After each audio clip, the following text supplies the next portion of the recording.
Olá, pessoal. Vamos agora continuar os nossos exercícios a respeito do nosso módulo 3, que é legislação tributária. E vamos para a nossa questão número 67 do material de exercício. Muito bem. Antes de olharmos a questão 67, vamos lembrar como é que se divide o título Legislação Tributária, que é o primeiro título do livro 2º do CTN, o nosso módulo 3. Nós vimos 8 aspectos. Vimos, nos 4 primeiros, as 4 normas da legislação tributária: leis, tratados e convenções internacionais, decretos e normas complementares. Os 4 aspectos da legislação, as 4 normas da legislação tributária: leis, tratados, decretos e normas complementares. E depois vimos vigência, aplicação, integração e interpretação da legislação. Quando estudamos as normas, no que diz respeito à lei, estudamos todo o artigo 97, com as suas adaptações daquilo que foi recepcionado ou não, com todos os detalhes. E no artigo 98, nós tratamos dos tratados e convenções internacionais celebrados e que fazem parte do título Legislação Tributária. Chamamos atenção para o artigo 98 do CTN, que determina que os tratados internacionais revogam ou modificam a legislação tributária interna e serão observados pelo que lhes sobrevenha. Mas, fundamentalmente, falamos da forma como esses tratados internacionais serão celebrados e ganharão eficácia no mundo jurídico. Muito bem. A Constituição Federal determina no artigo 84, inciso 8º, que é competência do presidente da República, compete privativamente ao presidente da República, celebrar tratados, atos e convenções internacionais sujeitos a referêndum do Congresso Nacional. Então, o Congresso Nacional vai referendar, ratificar um tratado internacional celebrado pelo presidente da República. O artigo 49, inciso 1º da Constituição, determina que compete ao Congresso Nacional decidir definitivamente sobre os tratados internacionais celebrados pelo presidente da República. Então, o artigo 84, inciso 8º, determina que compete privativamente ao presidente celebrar tais tratados e compete ao Congresso Nacional ratificá-los. E como é que o Congresso Nacional decide os assuntos da sua competência previsto no artigo 49 da Constituição? Ele os decide através de um decreto legislativo. Quando nós falamos em decreto, cuidado que nós temos o decreto do Poder Executivo, que é uma das 4 normas da legislação: leis, tratados internacionais, decretos e normas complementares. Mas nós temos o decreto legislativo, que é um ato emanado pelo Poder Legislativo, pelo Congresso Nacional, ao decidir assuntos da sua competência, que estão no artigo 49, e entre eles, no inciso 1º, decidir definitivamente sobre a celebração de um tratado internacional feito pelo presidente da República, a quem compete privativamente. Maravilha. Mas comentamos também que havia uma discussão forte doutrinária com relação à eficácia desses tratados. Será que, ao serem celebrados privativamente pelo presidente da República e ratificados pelo Congresso Nacional através de um decreto legislativo, eles já teriam eficácia? Alguns doutrinadores entendem que não, por um motivo muito simples, motivo prático. Vamos imaginar o seguinte: o governo, o presidente da República, celebra um tratado internacional para importação de gado argentino. O Congresso Nacional demora 4 meses para ratificar o tratado. Nesse meio tempo, há um foco de febre aftosa no gado argentino.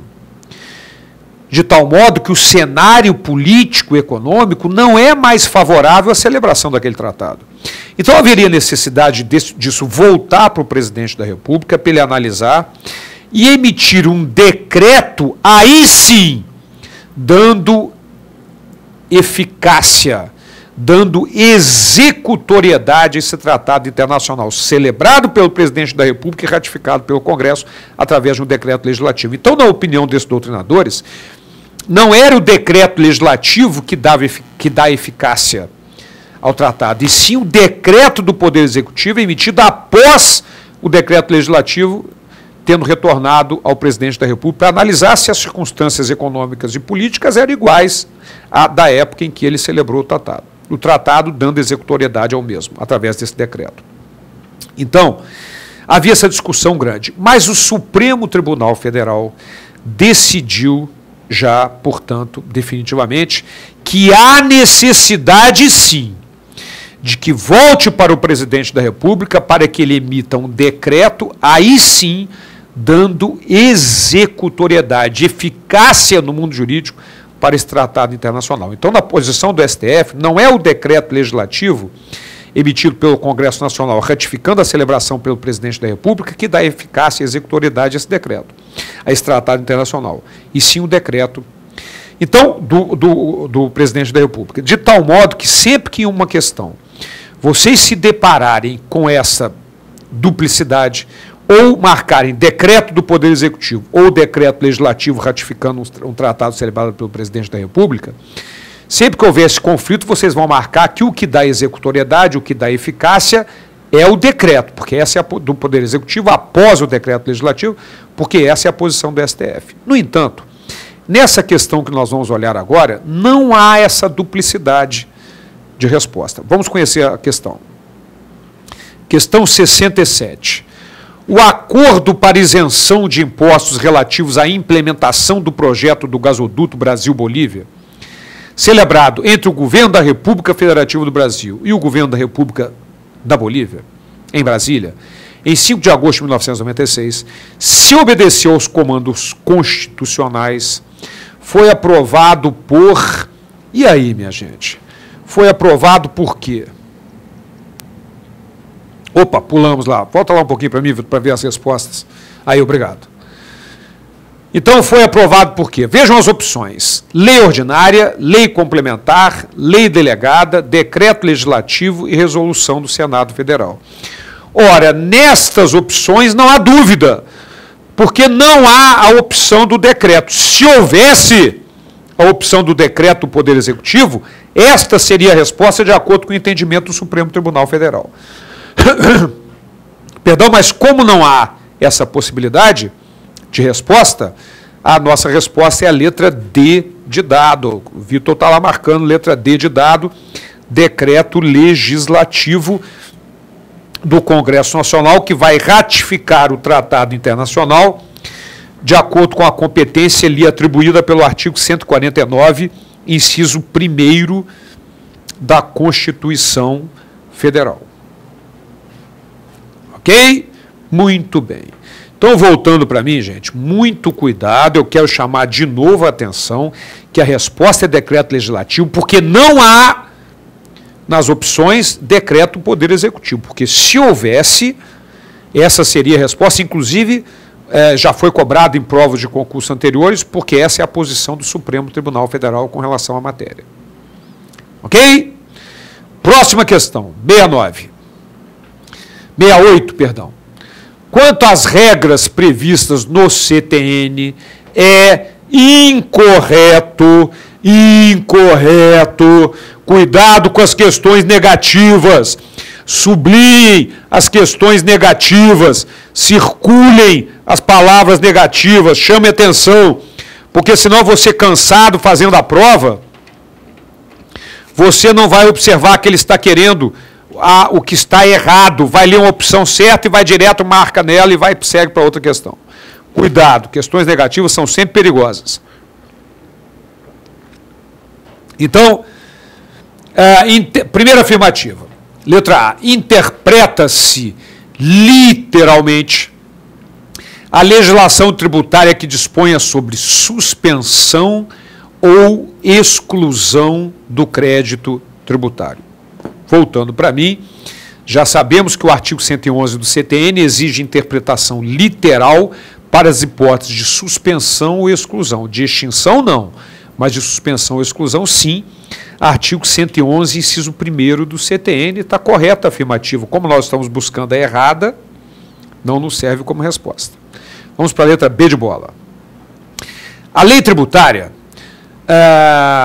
que define infrações, vamos dar uma subida, sobe mais um pouquinho só para pegar o texto total, obrigado.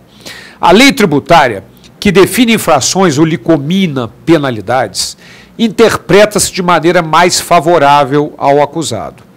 Em caso de dúvida quanto à capitulação legal do fato, ou seja, se você pode enquadrar aquele fato praticado, aquele ato praticado pelo contribuinte a um capítulo da lei, a natureza ou as circunstâncias materiais do fato, ou a natureza ou a extensão dos seus efeitos, ou seja, com relação às provas, a autoria, imputabilidade ou punibilidade, se você está na dúvida se o contribuinte foi o autor, se você pode imputar a responsabilidade a ele ou se você pode puni-lo, ou a natureza da penalidade aplicável ou a sua graduação. Está corretíssimo. É o que está no artigo 112 do Código Tributário Nacional, né, que determina a interpretação mais favorável ao contribuinte em caso de dúvida com relação a essas legislações sobre infração. Vamos lá, opção C. A obrigação principal, na verdade, essa é uma questão que diz respeito ao próximo título, que é a obrigação, mas como ele estava aí na questão, eu a mantive e vamos conversar rapidamente sobre ela.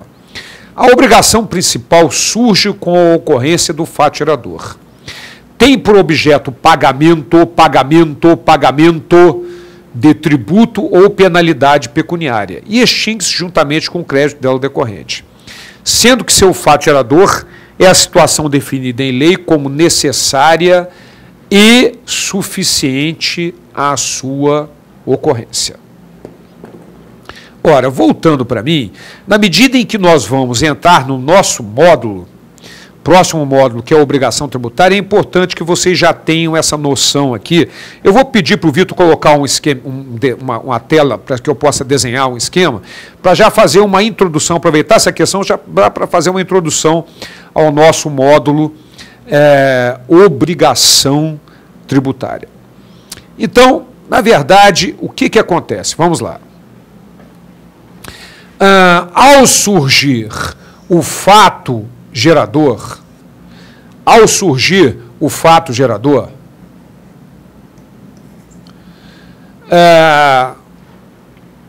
surge a obrigação tributária. Deixa eu só, vamos apagar aqui, deixa eu só, o Vitor me ajuda a dar uma calibradinha aqui, rapidinho, enquanto eu falo aqui, voltando para mim, o Vitor vai dar uma calibrada ali, essa é uma introdução para o título obrigação tributária, ok? Porque aí nós vamos ver como é que essa questão do surgimento da obrigação e do crédito tributário, muito importante para a gente já entrar no nosso próximo módulo, que é exatamente obrigação tributária. A relação obrigacional tributária é uma relação obrigacional extremamente semelhante a uma relação obrigacional privada, alguém devendo uma obrigação para outra pessoa, mas com características que a diferenciam. Então vamos lá. O que ocorre é o seguinte,